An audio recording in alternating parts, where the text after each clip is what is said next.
अस्सलाम वालेकुम। आज मौसम की तब्दीली है तो सर्दी की आमद है। सर्दी के दौरान कैसे योगा करना चाहिए, क्योंकि बहुत सारे ऐसे प्रॉब्लम्स होते हैं, जैसे कि सुबह जब उठते हैं तो बॉडी में स्टिफनेस बहुत ज़्यादा होती है। स्टिफनेस ज़्यादा होने की वजह से आपको क्या करना है, उसको कम करने के लिए मसल्स को रिलैक्स रखते हुए आपको किस अंदाज में योगा स्ट्रेचेस करने हैं, क्योंकि गर्मियों में जो है वो तकरीबन मसल में फ्लेक्सिबिलिटी होती है, लेकिन सर्दी के मौसम में जो है वो जिस्म सुकड़ा होता है आम रूटीन से ज़्यादा। आप जब मौसम गर्म होता है तो उसमें आपकी मसल्स में इतनी स्टिफनेस नहीं होती या तनाव नहीं होता। तो अक्सर लोग जो हैं वो सर्दी के मौसम में जब ज़्यादा ज़ोर आज़माई कर लेते हैं तो उससे मसल इंजरी हो जाती है, मसल फट जाते हैं, मसल आपकी तकलीफ़ जो है मसल से रहती है बॉडी के अंदर। तो इसके हवाले से आज गुफ्तगू करेंगे, और सर्दी में जो जिनको सर्दी ज़्यादा लगती है उसके लिए क्या कर सकते हैं। सबसे पहले तो कोशिश ये करनी है कि जब भी आपने ओपन एयर एक्सरसाइज करनी है, जैसे हम ग्राउंड में आते हैं तो ग्राउंड में कुछ टेम्परेचर ज़्यादा कम होता है घरों की निस्बत, ग्राउंड के अंदर ज़्यादा कम होता है। तो इसमें एक तो जो सबसे कारामद चीज़ है वो है आपने गर्म कपड़ों का इस्तेमाल करना है। इसमें कोशिश ये करनी कि ज़्यादा से ज़्यादा आप अपने आप को कवर रखें। और दूसरी जो इसमें अहम बात है कि आप ब्रीदिंग करें, डीप ब्रीदिंग। जितनी लंबी सांसें लेंगे, जितनी गहरी सांसें लेंगे, उससे आपका ब्लड फ्लो बेहतर होगा, क्योंकि आपके ब्लड की जो ताकत है वो ऑक्सीजन है। अगर ऑक्सीजन लेवल बेहतर हो जाएगा तो ब्लड सर्कुलेशन बेहतर होगी, ब्लड सर्कुलेशन बेहतर होगी तो जिस्म में तनाव कम होना शुरू हो जाएगा। और ब्रीदिंग पे कम से कम जो है वो 15 से 20 मिनट लगाएं डेली। 15 से 20 मिनट जो है वो ब्रीदिंग आप जो है वो सबसे पहले ब्रीदिंग करें। और यहाँ ग्राउंड में बैठ के, क्योंकि सर्दी लगती है, बैठा नहीं जाता ज़्यादा देर तक, इंसान चाहता है कोई ना कोई मूवमेंट करता रहे तो वार्म अप रहे, लेकिन उसका अल्टरनेट ये है कि ब्रीदिंग के दौरान आप ऐसे आधी मुद्रा बना लें, अंगूठों को पकड़ लें। अगर अंगूठों को पकड़ लें, और ये जो पोर होते हैं ना, ये पोर, इनके ज़रिए से सर्दी लगती है। अगर इनको टच कर लिया जाए किसी जगह पे, ऐसे भी टच कर लें तो सर्दी कम हो जाएगी, सर्दी का एहसास कम हो जाएगा। ये पोर्स के ज़रिए सर्दी लगती है। तो अगर अंगूठा अंदर हो तो ज़्यादा अच्छा है, ऐसे टच कर लें, ज़ोर नहीं लगाना। इस तरह आप बैठे रहें, जितना मर्जी बैठे रहें, आपको सर्दी नहीं लगेगी, सर्दी का एहसास कम हो जाएगा। ज़ोर से मुट्ठी बंद करेंगे हाथ थक जाएगा, बस सिर्फ टच करें। और लंबे गहरे सांस लें, जितना आसानी से सांस ले सकते हैं, जितना डीप सांस ले सकते हैं उसको डीप करें, और खारिज करते वक्त भी उसको मैक्सिमम खारिज करें, सांसों पे कंट्रोल लेके। अच्छा, आम रूटीन में हम जो है जब योगा करते हैं तो एक ही दफ़ा में हम जो है वो मुकम्मल स्ट्रेच कर लेते हैं। मिसाल के तौर पर हम गर्दन को पूरा यूँ घुमाएंगे, पीछे देखने की कोशिश करेंगे, लेकिन जैसे आप इसको ट्विस्ट करेंगे तो फ़ौरन पीछे देखने की कोशिश करेंगे, लोअर बैक को, कोई भी पोज। तो सर्दी के दौरान आप पहली दफ़ा में हल्का स्ट्रेच करें, दूसरी दफ़ा में उससे थोड़ा सा ज़्यादा, और तीसरी दफ़ा में एक्सट्रीम लेवल पर। वैसे तो योग का असूल भी यही है कि आप जो स्ट्रेच करें तो पहली दफ़ा में फुल स्ट्रेच ना करें। योग तो अगर योग करें तो ऐसे ही है, योग कहता है कि भी आप जब भी कोई एक्सरसाइज करें तो आप कभी भी जो है वो इतना एक्सट्रीम लेवल का स्ट्रेच ना करें कि पहली दफ़ा में स्ट्रेच करने से आपके जो है वो मसल में प्रॉब्लम आ जाए, मसल खिंच जाए। तो इसके लिए मिसाल के तौर पर अगर हम ये बाजू ऊपर लेके जाते हैं तो शुरू में आप हल्के से बेंड रखें। एक पहली दफ़ा में जो है वो बिल्कुल सीधे करने की कोशिश ना करें, फिर दूसरी दफ़ा में थोड़े से इसको सीधा करें और ऊपर देखें, और फिर तीसरी दफ़ा में आप फुल स्ट्रेच करके रुकें। हर पोज में आपने पहली दफ़ा में परफेक्शन नहीं लेके आनी,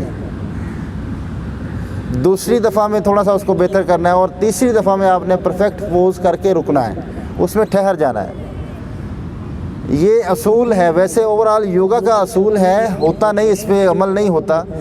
हम लोग जिस्म के साथ ज़ोर आज़माई करते हैं, ज़ोर आज़माई करने से फिर जो है वो बहुत सारे इंटरनल प्रॉब्लम्स आते हैं, इंटरनल मसल इंजरी, इंटरनल आपके जो है वो कोई ना कोई नर्वस सिस्टम पे प्रेशर आ जाता है। तो नर्वस सिस्टम का प्रेशर या लोअर बैक पेन या किसी भी किस्म की ऐसी चीज़ें, इसकी बहुत बड़ी वजह जो है वो बग़ैर जिस्म की एडजस्टमेंट किए, मसल्स की एडजस्टमेंट किए ज़ोर लगाना है। तो अगर आप एडजस्टमेंट किए बग़ैर ज़ोर लगाते हैं तो फिर प्रॉब्लम होगा। तो इसके लिए हमेशा कोशिश किया करें कि योग जब भी करते हैं, एक तो अपने कैपेसिटी के मुताबिक करना है, जितना आपकी बॉडी में स्ट्रेच है उससे ज़्यादा ना करें। अगर आपकी बॉडी में स्टिफनेस है तो आप जितना आसानी से कर सकते हैं उतना करें, ज़ोर ज़ुबाई ना करें। तो इसके लिए कुछ ऐसी चीज़ें जो आपकी बॉडी की फ्लेक्सिबिलिटी बढ़ा सकती हैं सर्दियों के दिनों में। फ्लेक्सिबिलिटी बढ़ाने के लिए सर्दियों के दिनों में क्या करना चाहिए? एक तो कोशिश ये करनी है कि आपने ज़मीन पे जब बैठना है तो कोई मोटी चीज़ के ऊपर बैठें, क्योंकि ज़मीन से जो सर्दी है उससे आपके जिस्म के अंदर एहसास ज़्यादा होता है। कोई मोटा मैट हो, इस तरह आप कपड़े के ऊपर बैठेंगे तो सर्दी का एहसास जिस्म के अंदर ज़्यादा होगा, जिससे बॉडी और स्टिफ हो जाएगी। तो कोई जैसे ये मोटा मैट है, अगर इसको 2 डबल भी कर लिया जाए तो ज़्यादा अच्छा है। आप जितना मोटी जगह पे बैठेंगे, ज़मीन से थोड़ा सा हट के बैठेंगे, आपको सर्दी का एहसास कम होगा। ब्रीदिंग हो गई, आपने स्ट्रेचेस जो हैं वो 3 हिस्सों में करने हैं, पहले में कम, दूसरे में थोड़ा ज़्यादा, तीसरे में उससे ज़्यादा। तो अब एक एक्सरसाइज है, उसके लिए खड़े हो जाते हैं।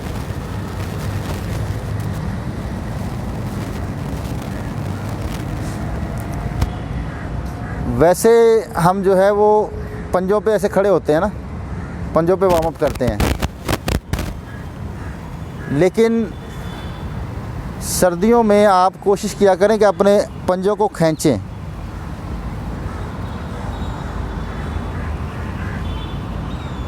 खड़े होके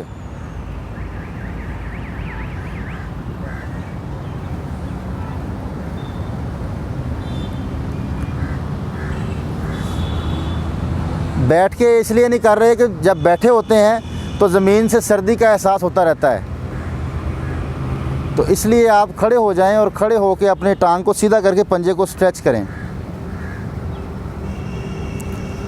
और थोड़ी देर करने के बाद फिर कमर को सीधा रखते हुए पंजा खींचे हुए हाथ टच करें। फिर दूसरी साइड,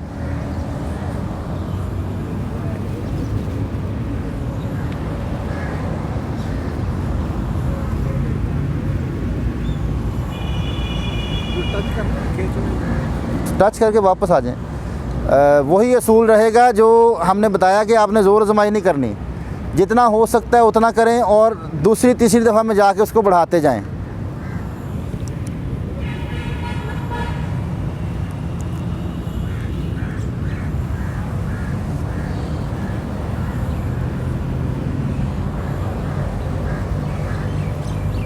कमर सीधी, ऐसे गोल नहीं होनी चाहिए, कमर सीधी ऊपर देखते हुए।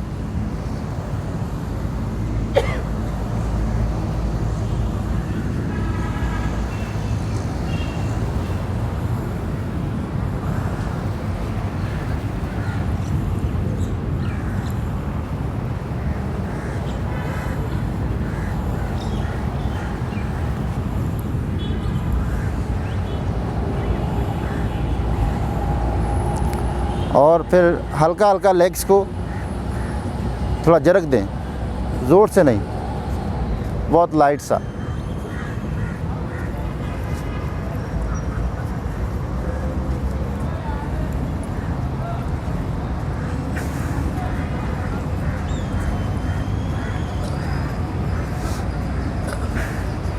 इस तरह फिर बाजुओं को थोड़ा थोड़ा जरक दें।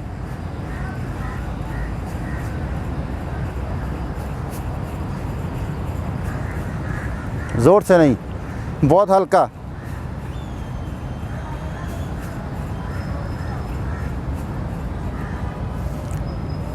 फिर हल्का हल्का ऊपर को स्ट्रेच करें।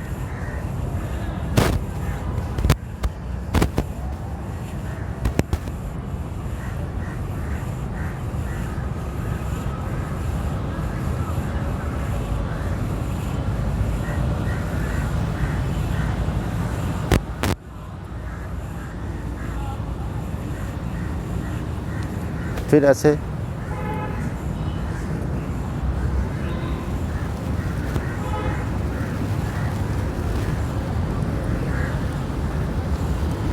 ओके, बाजू पीछे घुमाएं।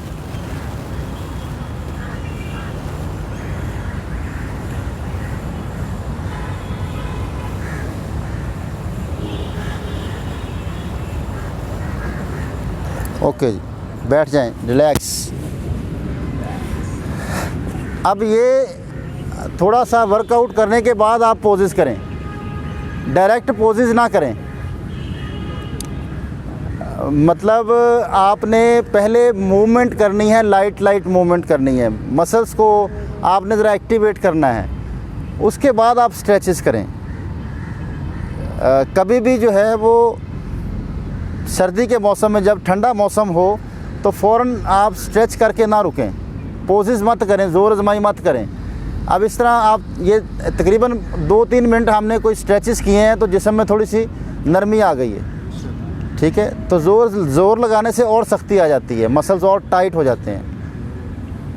बाकी सर्दी के दिनों में जैसे हम बहुत ज़्यादा गर्म चीज़ों का इस्तेमाल करते हैं, बहुत ज़्यादा गर्म चीज़ों का इस्तेमाल करते हैं, तो सर्दी असल जो लगने की वजह है वो गर्म चीज़ों का इस्तेमाल है, एक्स्ट्रा ऑर्डिनरी। ज़्यादा गर्म चीज़ें इस्तेमाल करने से सर्दी ज़्यादा लगती है। कुदरत को अगर देखें तो कुदरत ने सर्दी के दिनों में ठंडे फ्रूट और ठंडी सब्ज़ियां दी हैं। ठंडे इलाकों में, आपके जो इलाका में आपको जो चीज़ मिल रही है, सब्ज़ियां सारी ठंडी हैं और फ्रूट ठंडे हैं। गर्मियों में गर्म फ्रूट, गर्म सब्ज़ियां हैं। हम उसके उल्ट करते हैं, टेम्परेचर अंदर का चेंज होता है। जैसे आप ज़मीन से पानी निकालते हैं, सर्दियों में गर्म निकलता है और गर्मियों में ठंडा निकलता है। ऐसे ही कुदरत जानती है कि सर्दियों के दिनों में इंसान के अंदर से धुआं निकलता है। सर्दियों के दिनों में आपके मुंह से धुआं क्यों निकलता है?